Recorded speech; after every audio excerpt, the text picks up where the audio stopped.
Муж на второй группе инвалид. Тормыш иптәшем икенче группа инвалид. Аңа ташлама булсын өчен мин гариза язып калдырдым. Барысын да тикшерәбез, карыйбыз диделәр.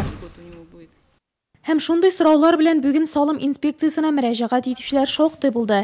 Милек өчен салымнарны кем түләргә тиеш? Нинди вакытта? Конкрет муниципаль берәмлектә нинди ташламалар һәм ставкалар кулланыла? Салым хезмәте белгечләре иртәнге сәгать 9-дан килүчеләрне борчыган сорауларга җавап бирде. В рамках мероприятий все желающие... Чара кысаларында теләгән һәркем физик затларга салынучы җир, мөлкәт һәм транспорт салымнары турында күбрәк белде. Шулай ук теләүчеләр ФНС Россия сайтында салым түләүче физик затларның шәхси кабинетында теркәлү үзә алды. Моның өчен шәхесне билгеләүче документ һәм ИННның оригиналы яки күчермәсе кирәк. Бүгенге көндә Нурлатлардан 13 миллион сумлап транспорт салымы кергән, җирләре булганнардан 5 миллион сум җыелган. Тагы 4 миллион сума милекнеке. Ачык ишекләр көнен салым түләү көне итеп сайлаган Нурлатлылар күп булды. Безгә налог бумагалары килмәде.